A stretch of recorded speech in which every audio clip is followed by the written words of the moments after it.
y como viajo desde acá, desde Chorrera, se me complicó un poco. Hay unos problemas que tengo ahí con una documentación, pero de todas maneras tuvimos el parcial bastante sencillo.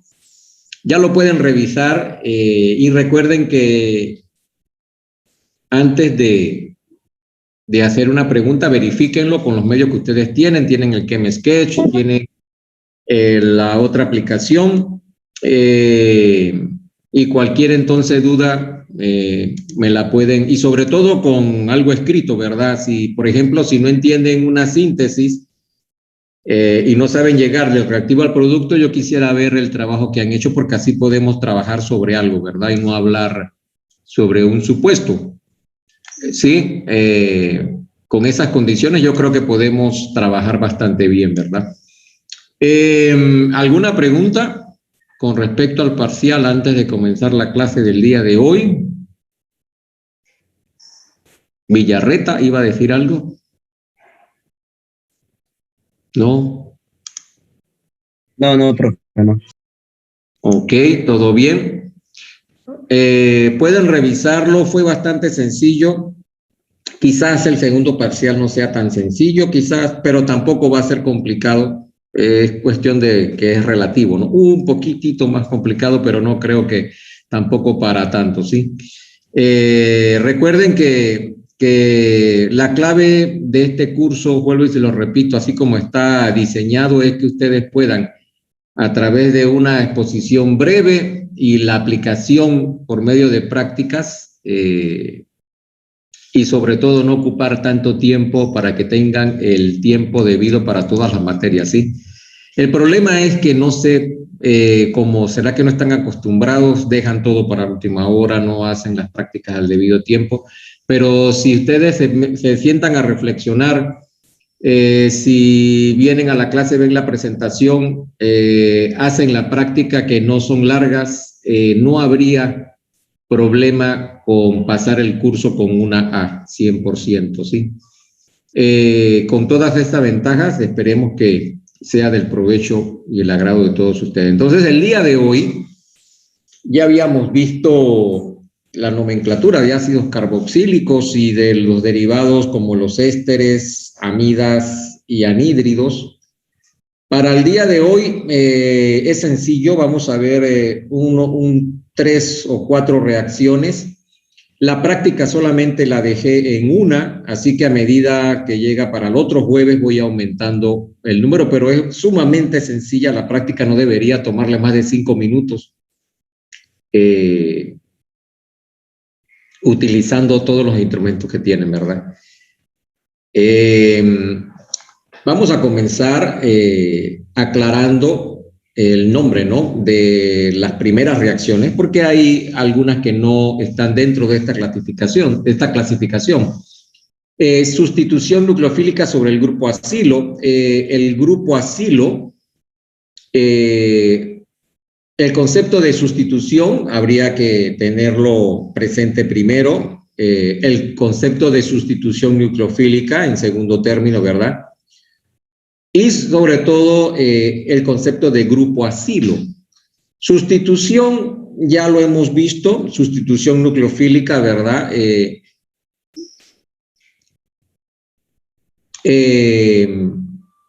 Es una sustitución en la que interviene un nucleófilo. Ya sabemos lo que es un nucleófilo en contraposición de un electrófilo. Entonces, todo ese tipo de manipulación de conceptos tienen por fuerza que hacerlo para poder ir trabajando de una forma muy, muy conceptual y tener un marco teórico. Quizás lo nuevo aquí sería mencionar grupo acilo. Y grupo acilo, miren que en los derivados, en esta gráfica tenemos derivados del grupo ácido que tienen en común el grupo acilo. Miren que el grupo acilo está en negro, es un carbonilo unido a un sustituyente, que por lo general es un grupo alquilo, aromático, hidrógeno, ¿sí? Entonces, el grupo acilo sería este de aquí, y la parte importante que nos interesa, sobre el cual se van a dar a cabo las sustituciones, es el carbonilo el carbonilo, muy específicamente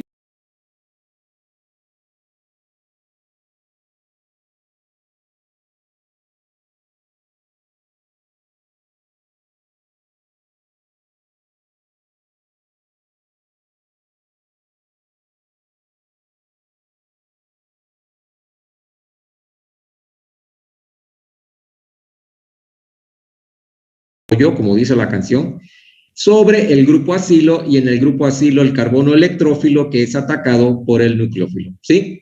Entonces, esto es lo más importante de la clase con respecto a las sustituciones nucleofílicas, porque también vamos a ver reducciones del grupo acilo para formar alcoholes. Ya creo que hemos adelantado algo de eso, pero lo vamos a ver hoy.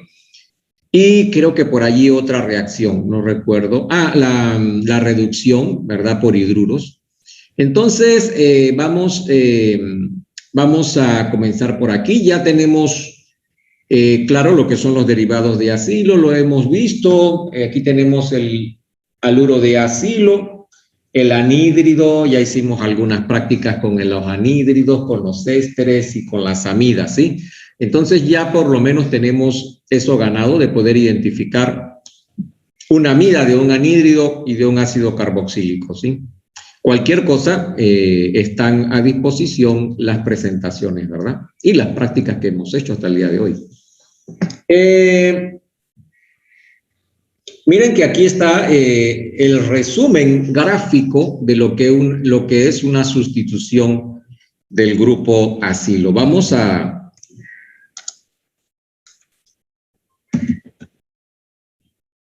poner atención. Aquí tenemos el grupo acilo, tenemos un nucleófilo y tenemos una X que en este contexto sería el grupo saliente, ¿verdad? Bueno, y para facilitarnos más, sería un halógeno, que es un buen grupo saliente, o sea que sería un cloruro de acilo. Miren que el cloruro de acilo hace más electrófilo el carbono del carbonilo. Recordemos que en la escala los grupos fluoruros, los halogenuros de acilo son los más reactivos, ¿verdad? Junto con los anhídridos.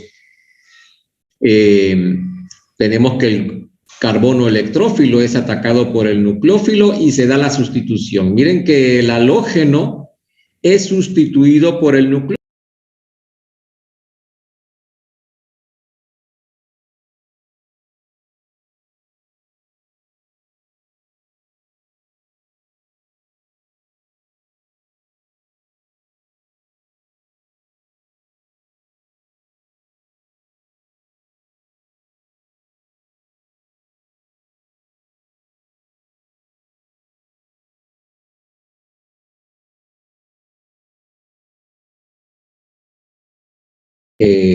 Vamos a movernos un poquito para allá.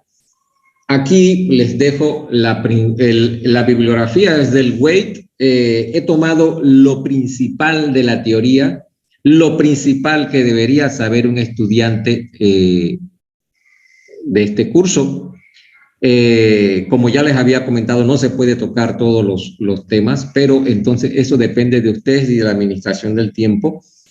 Que puedan tocar los temas. Si manejan los mecanismos que planteamos aquí en la clase, con mucha seguridad pueden manejar cualquier otro mecanismo. Si tienen alguna pregunta de los mecanismos, recuerden anotar y sobre todo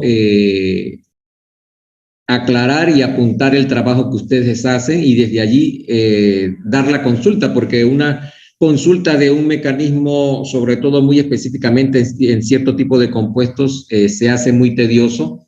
Entonces hay que trabajar sobre algo planteado, ¿verdad?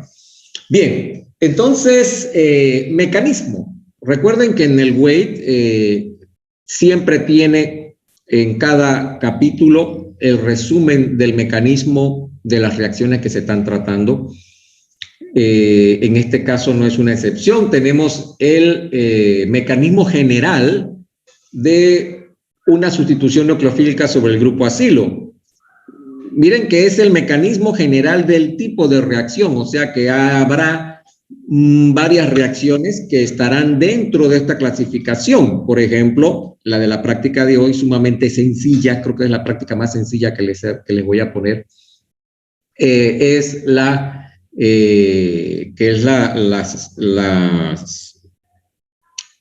esterificación de Fischer. ¿Sí? Bien, entonces, como teníamos, recuerden, sustitución nucleofílica sobre el grupo acilo. La sustitución nucleofílica se da sobre el carbono electrófilo del grupo acilo. Entonces, tenemos que tener también un nucleófilo. Ya tenemos el electrófilo, el grupo acilo, el nucleófilo, en este caso el hidroxilo. ¿Sí? Entonces, tenemos el hidroxilo que ataca, el nucleófilo, ataca al carbono electrófilo del grupo acilo. Tenemos un intermediario tetraédrico para la salida del buen grupo saliente. En este caso, estamos tratando con... este es el mecanismo de la hidrólisis básica de un éster. Sí, en este caso ahí sí me había adelantado. Este es del un éster.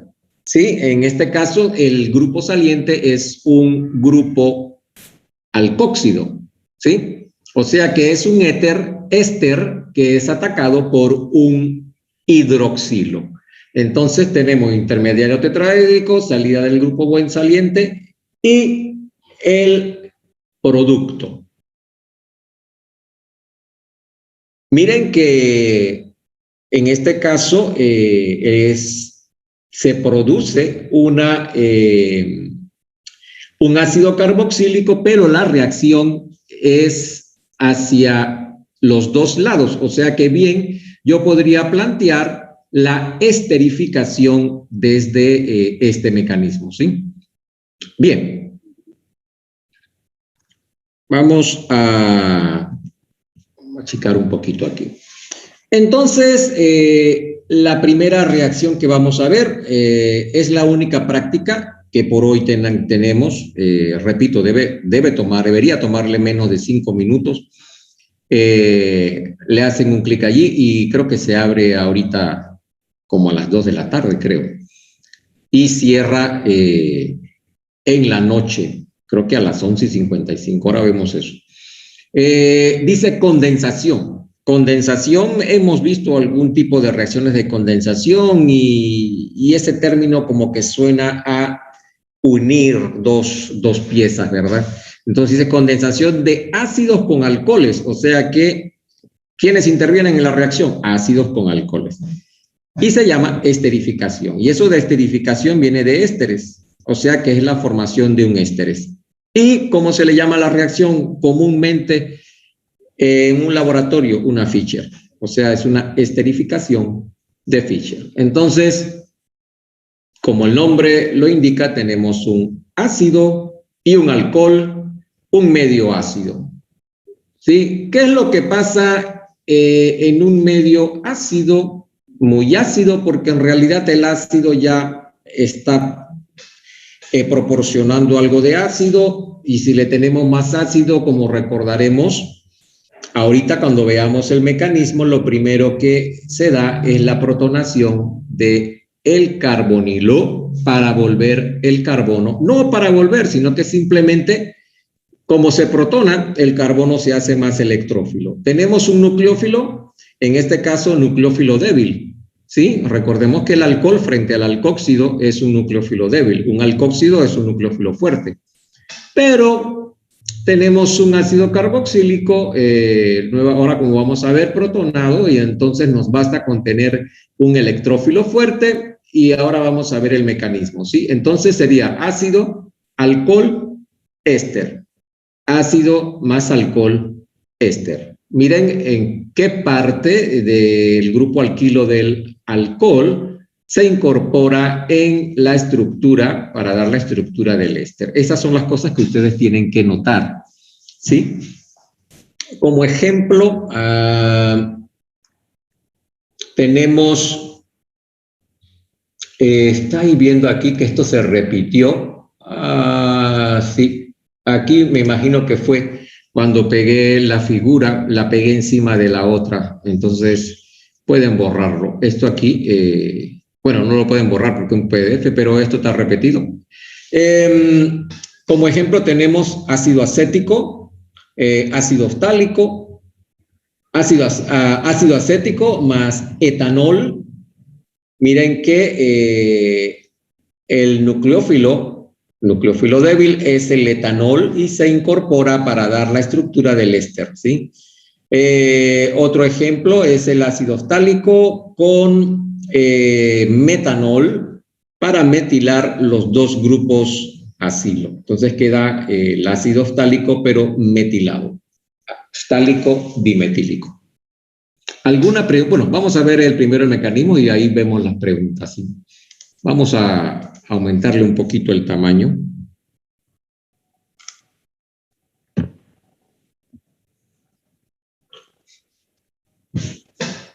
Como les había comentado, y ya como ustedes casi aburridos de ver, no creo que se aburran, ¿no? Sino que es fácil que recordemos que un carbonilo en medio ácido induce a su protonación, porque hay una abundancia de protones buscando estabilidad y tenemos aquí un oxígeno bastante básico que le da densidad electrónica a esos pobres protones que están por allí desamparados, ¿verdad? Entonces, tenemos que esa protonación del oxígeno del carbonilo proporciona una activación, un poder más electrófilo al carbono, que puede ser fácilmente atacado por un nucleófilo débil como un alcohol. Entonces tenemos el alcohol cede densidad electrónica al carbono electrófico, que la está pasando un poco mal con el oxígeno este de aquí, que le está trayendo toda su densidad electrónica. Tenemos el intermediario tetraédrico, como vimos en el mecanismo previo, para, por último, en la segunda parte, tener la salida del grupo saliente. Mire que en este caso, que es un ácido carboxílico, uno de los dos hidroxilo, cualquiera de los dos, el primero que se protona, adquiere esa cualidad de buen grupo saliente. Hay un reacomodo de la densidad electrónica y la salida del agua, ¿verdad? Como un buen grupo saliente. Recuerde que uno de estos dos se va a protonar primero y ese es el que sale.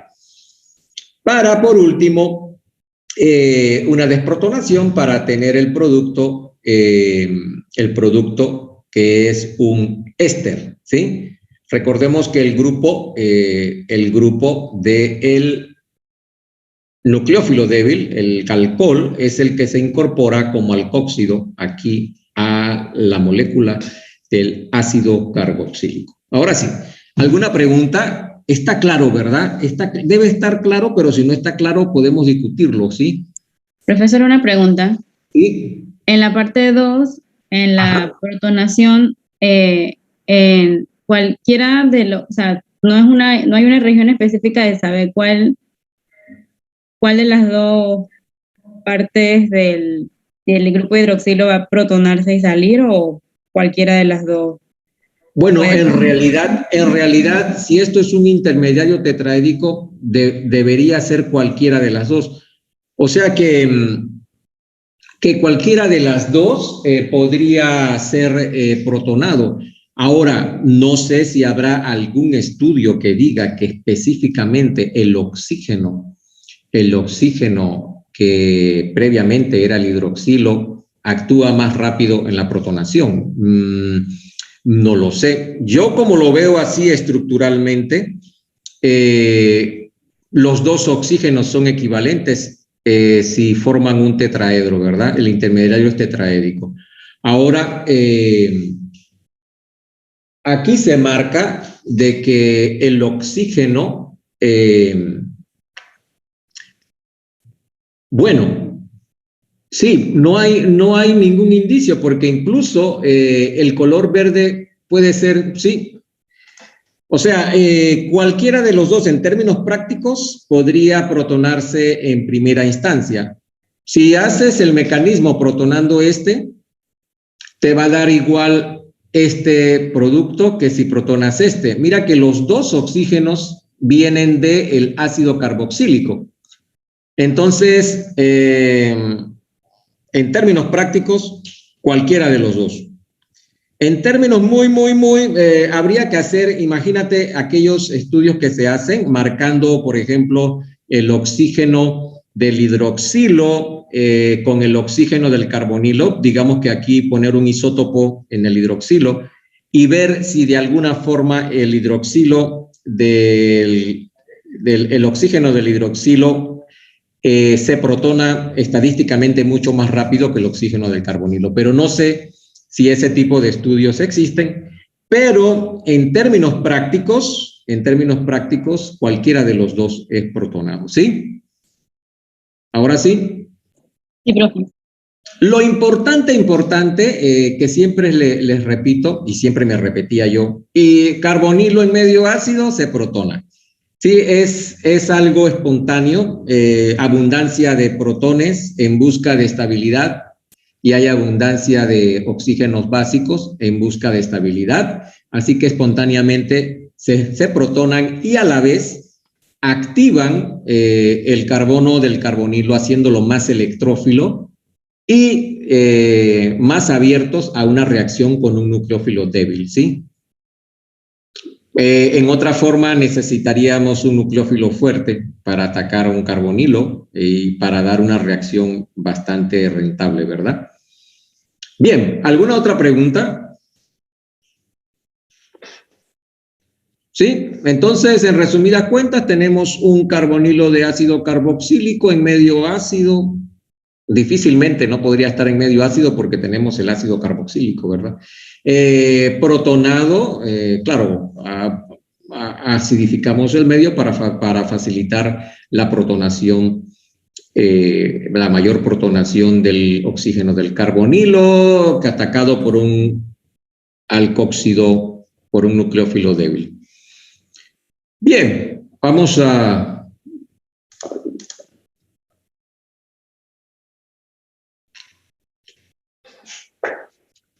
En este caso les he dejado un ejemplo. Miren que aquí tenemos, este sería el benzoico, ¿verdad? Este es el ácido benzoico medio ácido.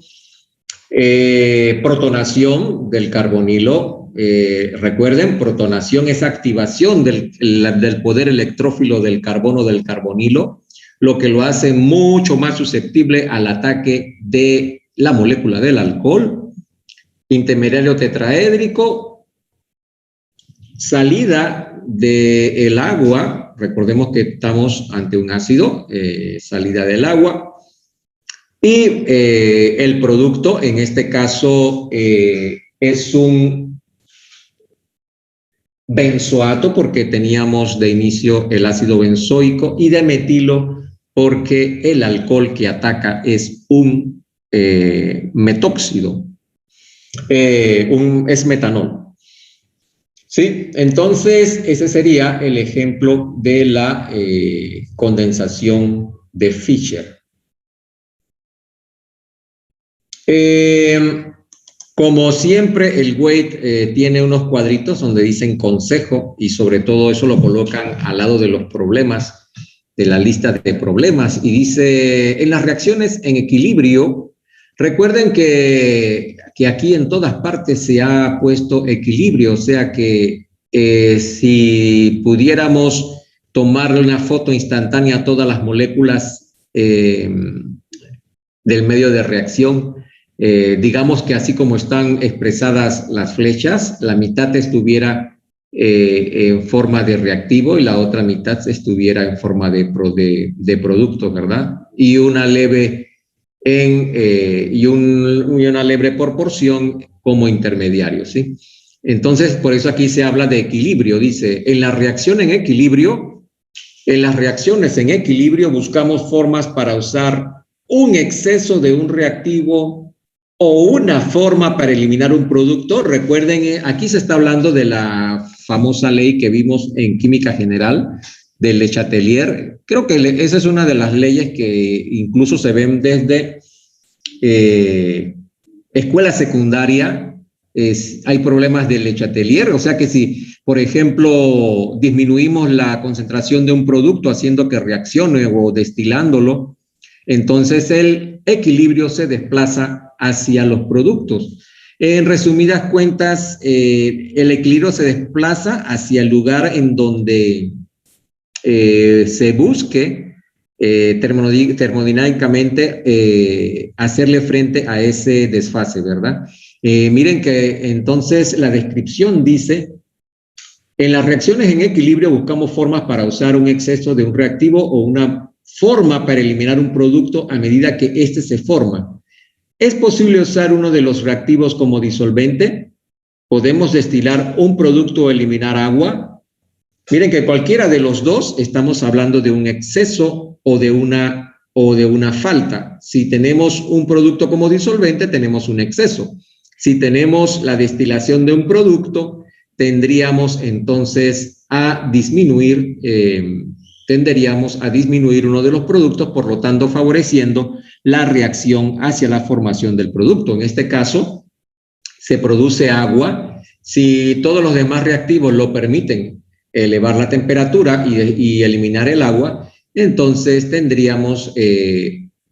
estuviéramos favoreciendo la formación del producto.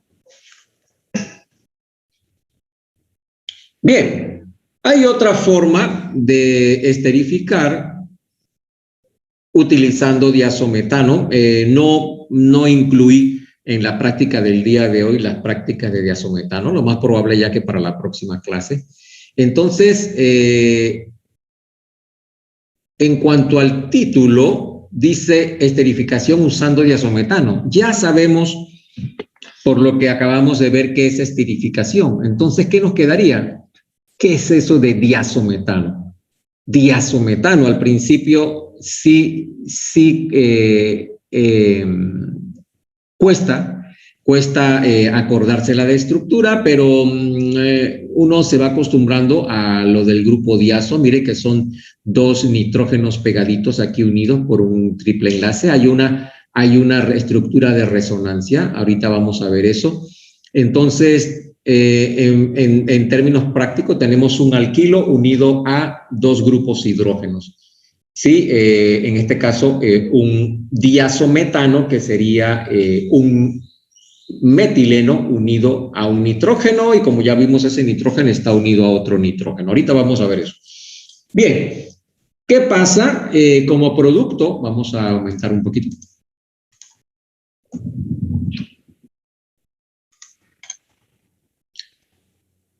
Miren que el producto, ese que es en nuestra mente, podría ser algo así como equivalente con respecto a los resultados de imaginarnos un metanol reaccionando con el ácido, porque aquí tenemos como producto el éster de metilo. O sea que el metilo que está unido al nitrógeno, el metilo diazometano, el metano que está unido al grupo diazo, ataca de alguna forma, queda unido al carbono del carbonilo, ¿sí? Y el nitrógeno se libera como gas. Miren que esto, ¿qué ventaja tendríamos aquí ante la otra reacción?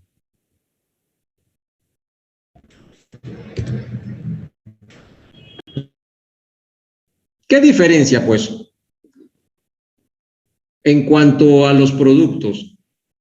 Miren esto aquí. Hay la liberación de un gas. Entonces, o sea, la eliminación fácil de un producto. Entonces, miren que muy cuidadosamente han colocado la flecha hacia la derecha. Y muy probablemente centrado en esta cualidad de la reacción. Miren que liberación de un gas, o sea que el equilibrio se desplaza hacia la derecha para la formación del producto. Vamos a ver el mecanismo. Los mecanismos del Waite son bastantes, en la forma en que están descritos, son bastante sencillos. Ok, por ahí me están chateando, sí, ok. No, del grupo de ustedes, no acá. Tenemos, así como la esterificación que acabamos de ver, por grupos, por moléculas de alcoholes, tenemos igual el carbonilo, el ácido carboxílico, solo que en uno de los dos reactivos ya no es la molécula del alcohol, sino que tenemos el diazometano. Y miren que el carbono del diazometano, ¿qué característica tiene el carbono del diazometano? A ver quién me dice por allí.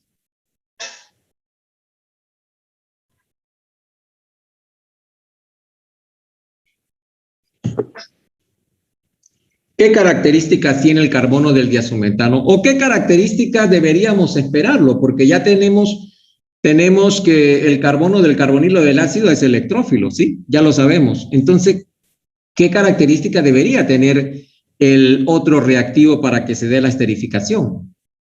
Debería ser nucleófilo, profe. Nucleófilo. Y como vemos, aquí estamos aplicando lo que aprendimos el semestre pasado gracias por la intervención. El semestre pasado de las estructuras de resonancia. Recuerden que una estructura de resonancia facilita la descripción de las propiedades de la molécula. En este caso, el diazometano, tenemos entonces que el carbono del diazometano es nucleófilo. ¿Cómo lo probamos o cómo llegamos a esa conclusión? Dibujando las estructuras de resonancia. Aquí tenemos que hay un carbono con una gran densidad electrónica. Y a diferencia de las otras reacciones, no tenemos un medio ácido, y tenemos un hidrógeno ácido, el que reaccionaría muy fácilmente. Recuerden que este es un nucleófilo fuerte, ¿sí? Sí, deberían repasar esa parte en reconocer un nucleófilo débil, un nucleófilo fuerte, pero recuerden que un carbono con 2 electrones no enlazados y una carga negativa es un nucleófilo fuerte. Y si tenemos un hidrógeno ácido, la probabilidad de que se lleve al hidrógeno es mucho más grande que ataque al carbono, ¿sí? Entonces, de allí, entonces, tenemos que se propone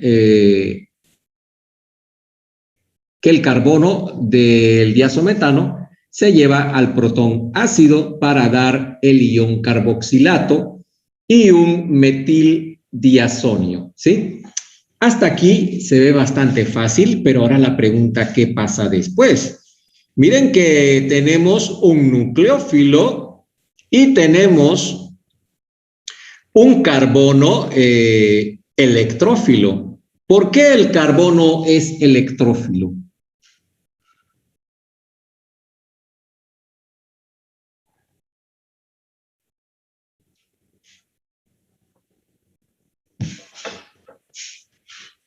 Bueno, ¿y por qué sabemos que es electrófilo? Miren que si vemos la figura es atacada por el oxígeno nucleófilo.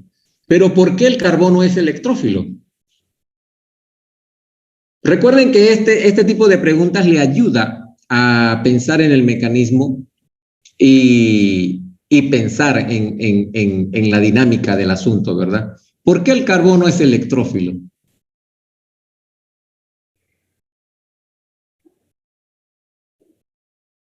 ¿O por qué no es nucleófilo? Porque acabamos de dejarlo en la primera parte del mecanismo que era nucleófilo.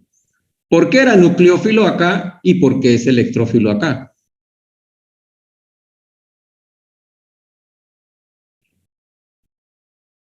¿A quién tiene al lado el carbono del metilo?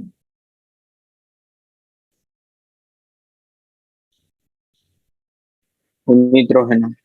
Un nitrógeno positivo que atrae densidad electrónica.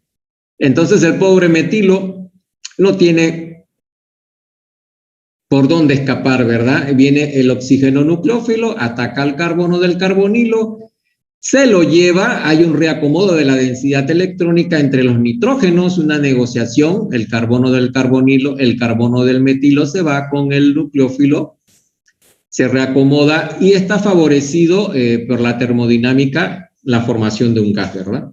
Entonces, tenemos de esta forma una esterificación, pero por medio del uso del diazometano. Miren que en términos prácticos, a la final, tenemos la misma molécula que si la proponemos por medio de una Fischer. La diferencia es de que tenemos, la reacción se da a mayor grado por la formación del gas. El gas se escapa del medio de reacción y el mecanismo el equilibrio tiende a ir hacia la formación de los productos. El único inconveniente, yo creo que en mi vida trabajé una vez solamente con diazometano, es que es algo peligroso en cantidades grandes, pero si se usa con todas las precauciones y todo el equipo necesario, cámaras y todo eso, no hay problema, ¿verdad? Porque todo es posible en un laboratorio bien equipado. Dice que debido a que el diazometano es peligroso en cantidades grandes, raramente se usa en la industria o en reacciones a gran escala en el laboratorio. Sí, porque si tenemos la opción de la esterificación de Fischer, que es barata, entonces simplemente se utiliza la más rentable, ¿verdad? Sin embargo, los rendimientos de los ésteres de metilo son excelentes en cuanto a rendimiento del producto, ¿sí? No al de dinero, ¿no? Por lo que el diazometano se usa con frecuencia para esterificaciones de escala pequeña, o sea, en un pequeño laboratorio de investigación de ácidos carboxílicos valiosos y delicados.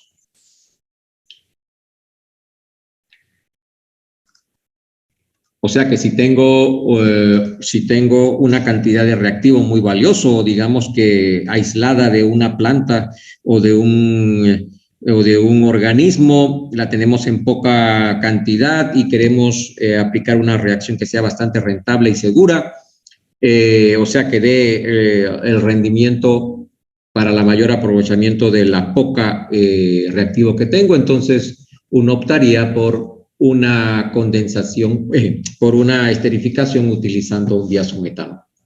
¿Sí? ¿Alguna pregunta con respecto al mecanismo del diazometano?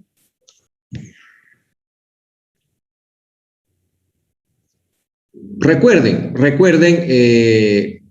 que uno debería estudiar de esa manera, ¿no? La química, bueno, no solamente la química, si se presenta algo equivalente a un mecanismo, en otras materias hay algo equivalente, hay, por ejemplo, cuadros mentales, sinópticos, entonces hacerse preguntas, ¿no? ¿Cuántos pasos se divide el mecanismo? Se dividen en 2 pasos.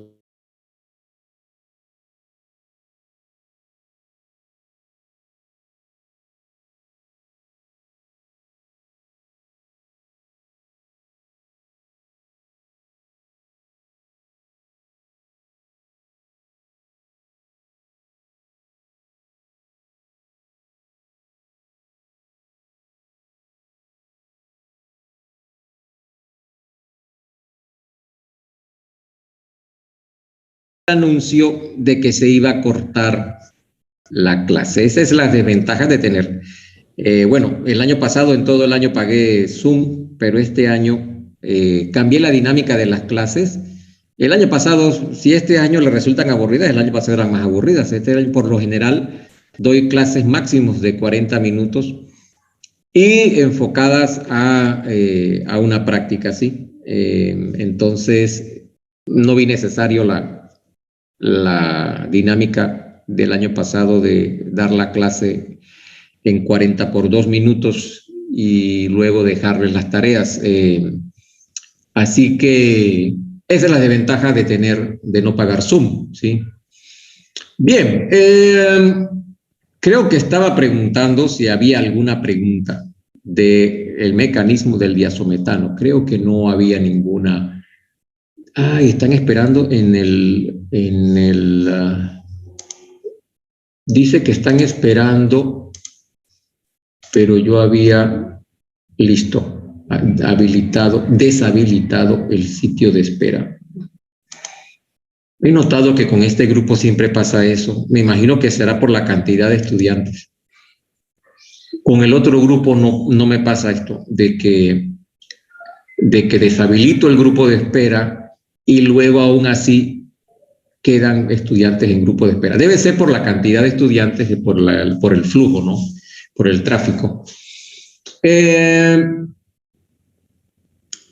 Ya estamos terminando, nos faltan apenas unas 5 diapositivas para ver si tenemos alguna pregunta y que tengan el tiempo de desarrollar la práctica. Y les recuerdo que no elaboré toda la práctica, así que poco a poco voy haciendo la práctica que se combine con la nueva, ¿no? Con la del próximo jueves, pero es dentro del mismo tema, ¿sí? Ahora tenemos igual un tipo de condensación de ácidos, pero con aminas. Y como ya es de esperar, entonces tenemos como producto una amida, ¿sí? Entonces, ya hemos visto algo de esto, porque si recordarán en las últimas prácticas, yo colocaba una reacción, solo que no le daba ningún nombre, y a la final era una condensación para formar una amida, ¿sí? O sea que en términos ya hemos avanzado algo para esta clase, por eso quizás sea un poquito más aburrida, ¿no? Entonces, aquí tenemos, vamos a echarnos un poquito para allá. Aquí tenemos ácido amina, condensación, se forma una amida, al final tenemos una amida.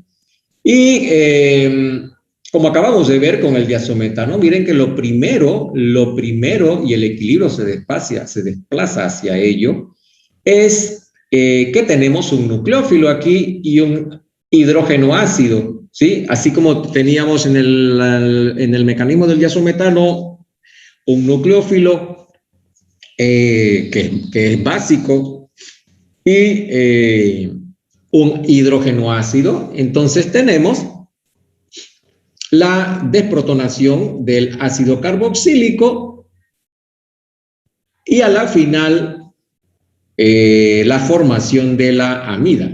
¿Sí? No puse el mecanismo, no sé, ¿será que no lo creí importante? Bueno, ¿será que pensé en ese momento, lo preparé creo que hace 2 días, que podían llegar a la conclusión? De todas maneras voy a ver si lo coloco. Pero bueno, de todas maneras, ya se imaginarán por dónde va la cuestión, ¿no? ¿Qué otra cosa tengo aquí? Alquilación de ácidos carboxílicos para formar cetona. Miren que ya aquí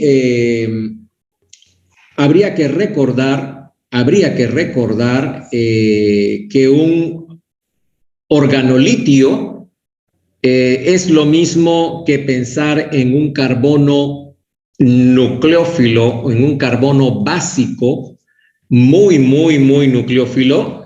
Recordemos que el litio es electropositivo y que el carbono nucleófilo, claro, como primera reacción va a ir por una de dos, primero por el hidrógeno ácido y después por el carbono electrófilo. ¿Sí? Entonces, miren que aquí ponen muy claro que son 2 equivalentes. O sea que a la final, al principio, todos los hidrógenos básicos se van y luego entonces quedarían a disposición los carbonos electrófilos, ¿sí? Aquí tenemos los segundos equivalentes representados por igual un alquilitio y recuerden, como les había dicho, así como los de Grignard, los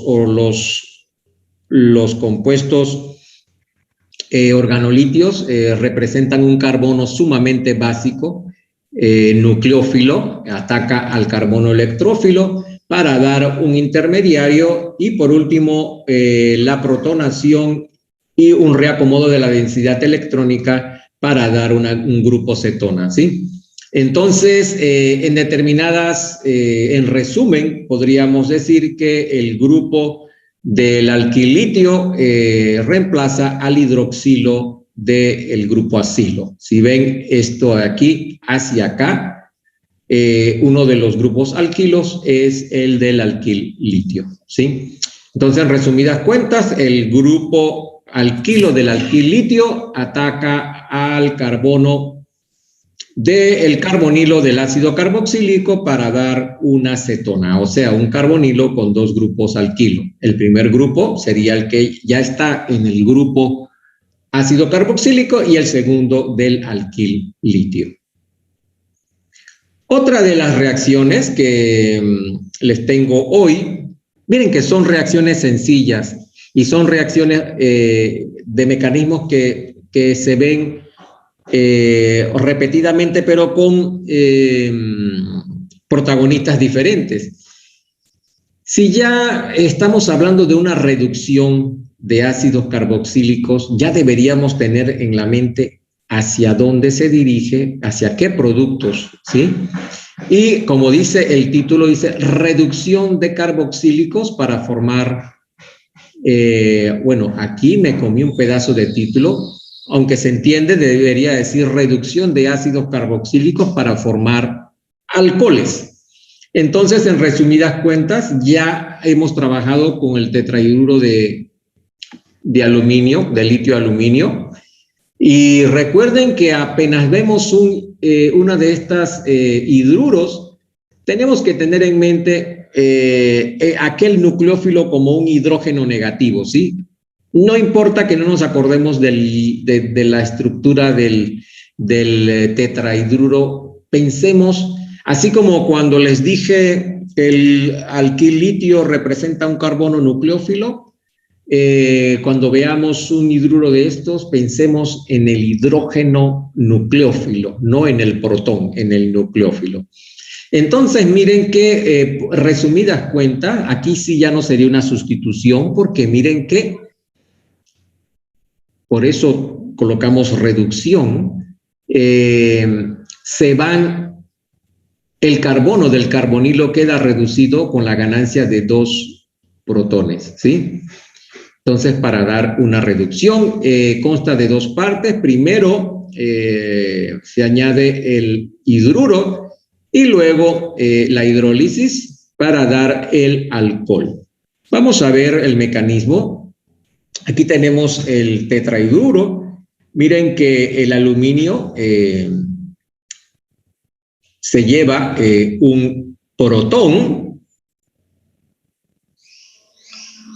Vamos a ver el mecanismo mejor acá.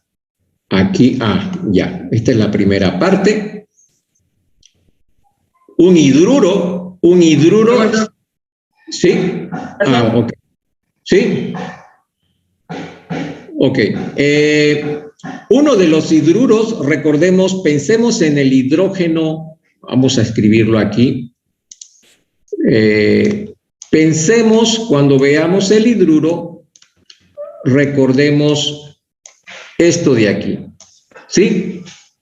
Sería más fácil, primero, para tener ese concepto, esto sería, recuerden, como hemos visto con el diazometano y la reacción de las amidas, lo primero que sería, si hay un nucleófilo fuerte, se lleva al hidrógeno ácido, ¿sí? Entonces, si esto se lleva al hidrógeno ácido, tenemos la formación de una molécula de hidrógeno, ¿sí? Y tenemos la formación de la sal, porque aquí hay un catión positivo y se queda con el negativo aquí, el alcóxido, ¿sí? Entonces, vamos a borrar ya esto.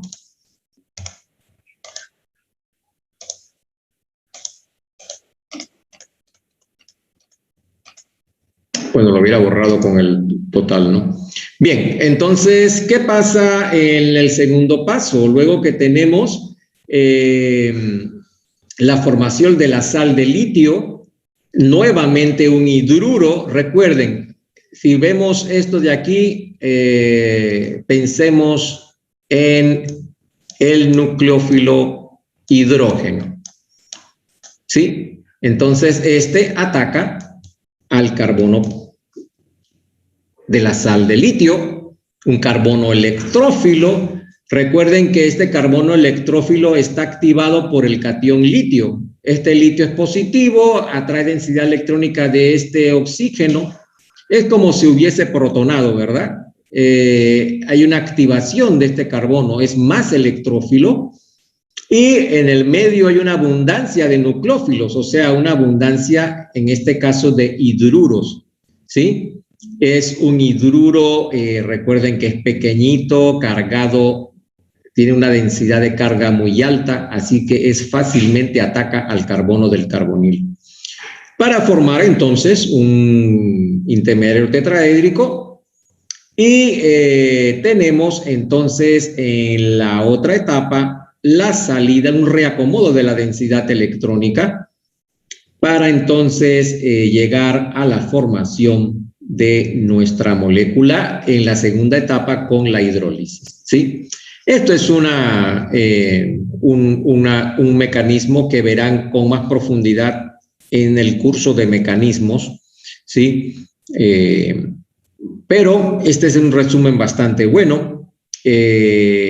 Algunos mecanismos similares están en el libro que ya tienen ustedes, que espero que lo estén disfrutando, el de mecanismo de reacción. ¿Sí? Pero esto es lo básico con respecto a las reducciones. ¿Sí? Entonces, a la final, en resumidas cuentas, ¿qué tenemos? Tenemos que un ácido carboxílico se reduce a un alcohol por intervención de los hidruros. En este caso, el ejemplo tiene el tetrahidruro de litio y aluminio. ¿Alguna pregunta?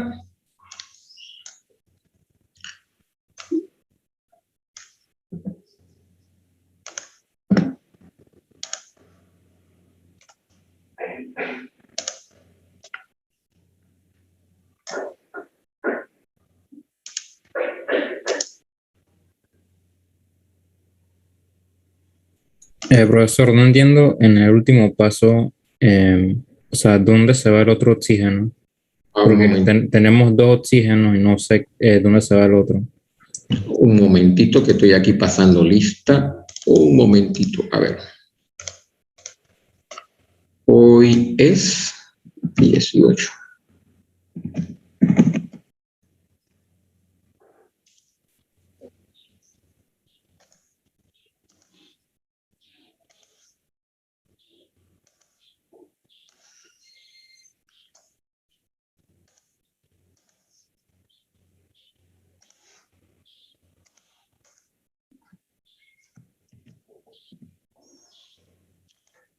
Ok. ¿Dónde se va el otro oxígeno? ¿Cuál? ¿Aquí? Sí, justo ahí.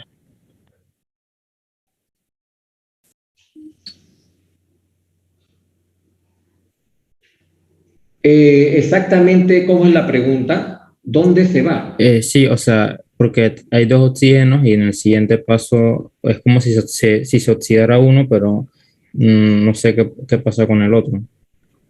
El otro simplemente no se toma en cuenta para la descripción. O sea que quedaría por allí una molécula de un aluminio unido a oxígeno con dos hidrógenos.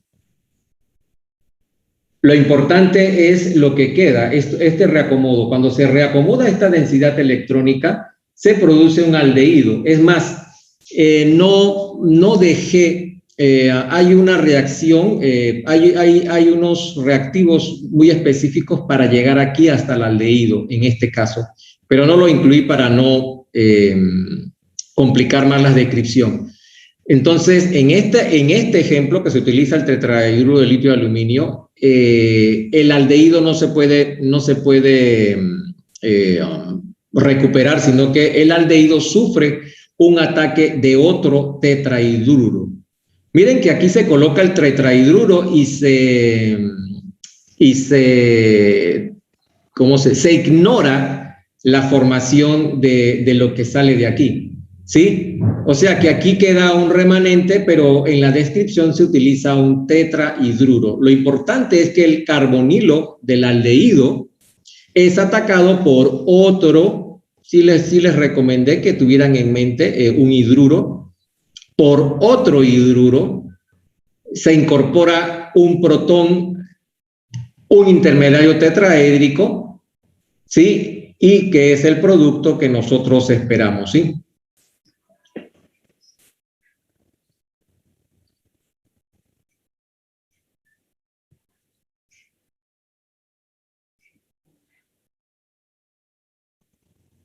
Recuerden que estos mecanismos están sumamente, ¿cómo se dice?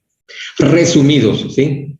O sea que en la descripción de muchos mecanismos, esto de aquí, claro, lo que los estudiantes preferirían es que se colocara aquí lo que queda y qué pasa o qué puede pasar con este de aquí, pero lo que complicaría la descripción del mecanismo. Entonces, lo que se pretende en libros como este es entrar en lo que ocurre en el hilo de la reacción desde el reactivo hasta el producto, o sea, desde el ácido carboxílico hasta la formación del alcohol, ¿sí?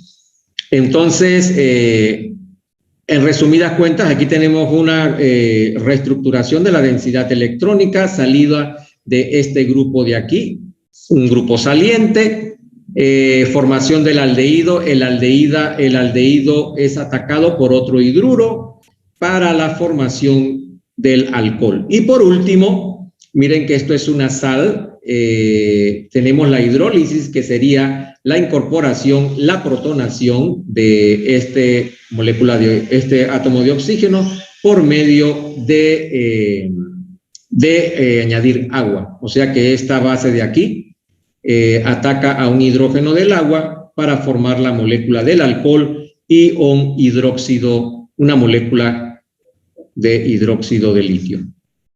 ¿Sí?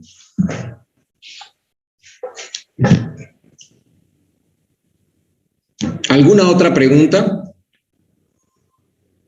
Entonces, en resumidas cuentas, ¿qué hemos visto? Hemos visto que algunos ejemplos de la sustitución nucleofílica sobre el grupo acilo de los ácidos carboxílicos. También hemos visto dos ejemplos o tres ejemplos de esta sustitución, como la esterificación de Fischer, la que se hace por diazometano y la formación de amidas. Y adicionalmente a estas sustituciones nucleofílicas hemos visto la reducción de los ácidos carboxílicos. Yo creo que eso sería el resumen de la clase de hoy.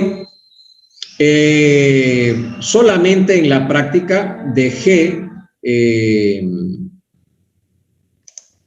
voy a borrar esto de aquí, solamente en la práctica he dejado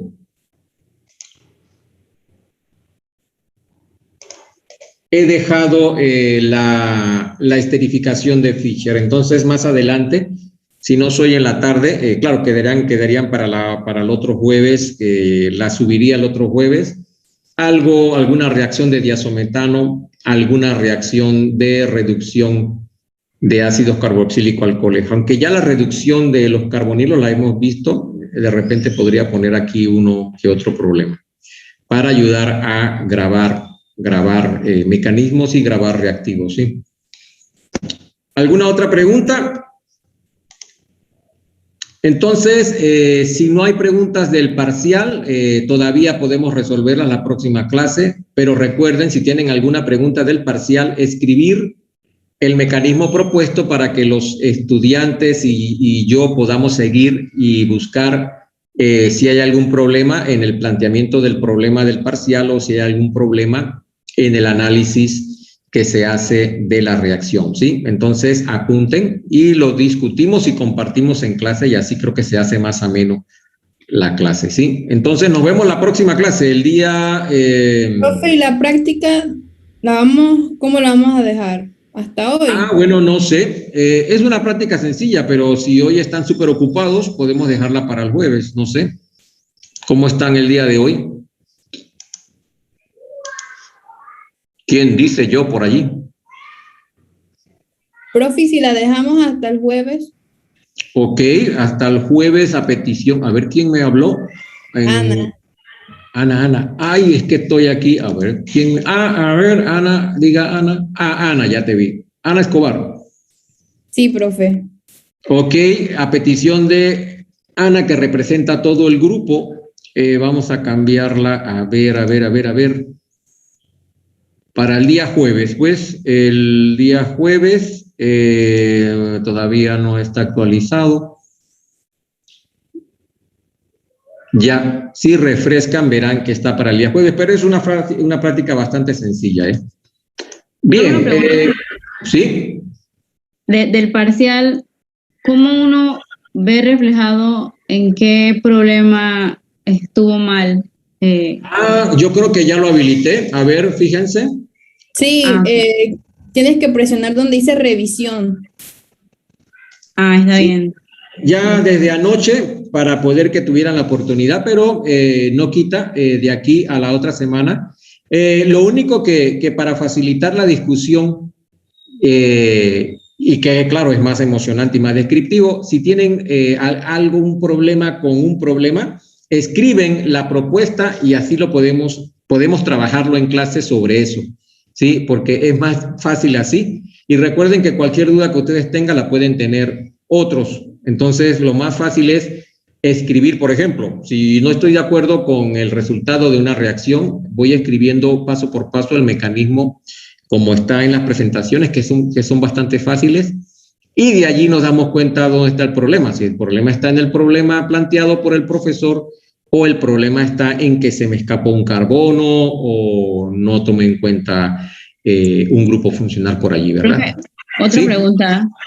Entonces las notas van a ser así como en números enteros, pues, tal cual 10, si se fueron los digamos que 8 de 10, Bueno, 9 de 10, 11, tal eso cual así. depende, sí, eso depende del número el número de ejercicios. Y recuerden que el parcial se podía hacer 2 veces, ¿no? Entonces, o sea que muchos, porque yo me dediqué a ver uno por uno los problemas que tuvieron, los problemas, anoche dediqué eso, y muchos no aprovecharon la segunda oportunidad. Entonces, por un lado sería una desventaja tener 10 problemas, porque entonces si fallo en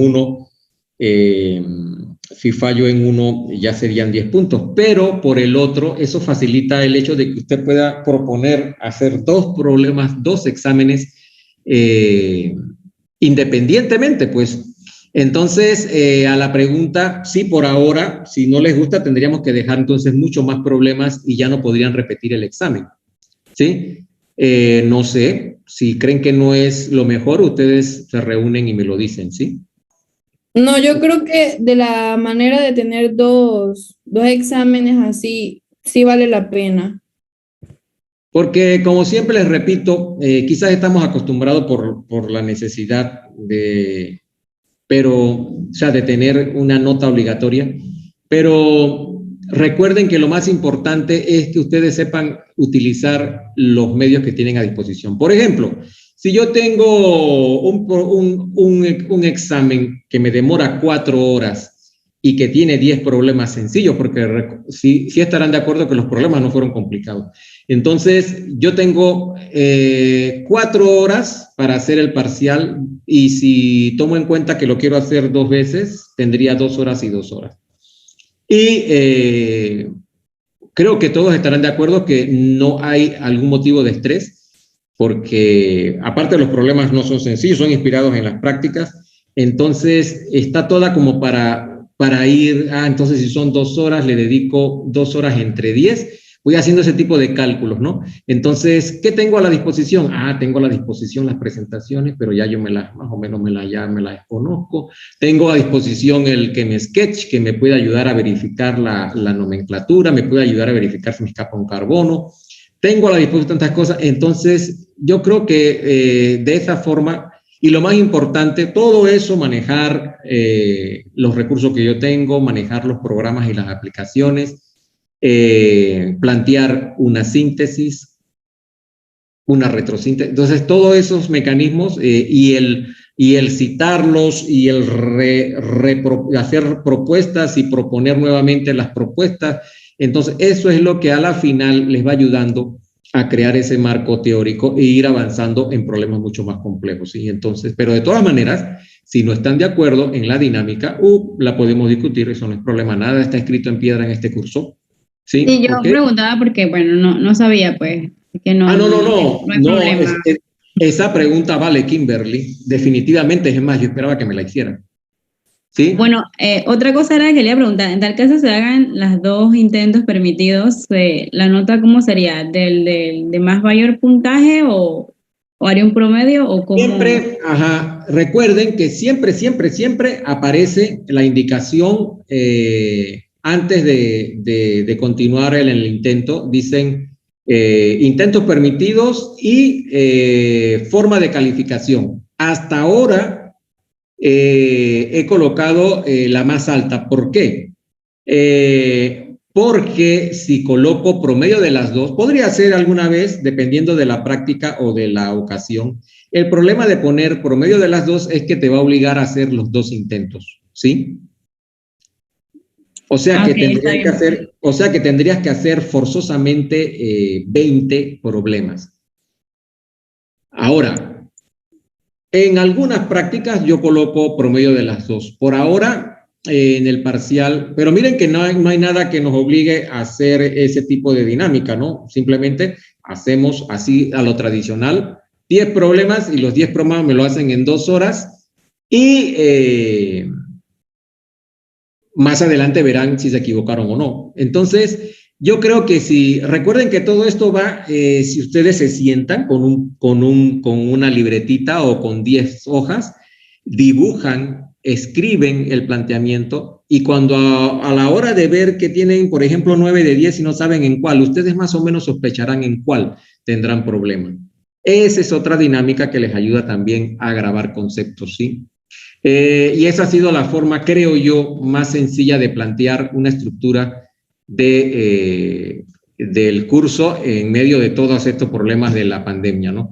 La otra sería dar las 2 horas de teoría planteando presentaciones mucho más largas y que ustedes se las arreglen con los libros. Esa es también una posibilidad.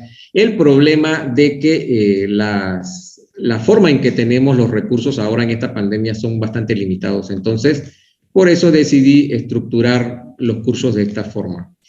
¿Sí? Si alguno tiene algún comentario o un aporte de la forma que podríamos modificarla, también es válido, ¿no?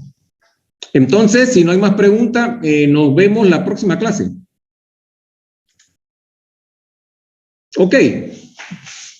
Ok, profesor.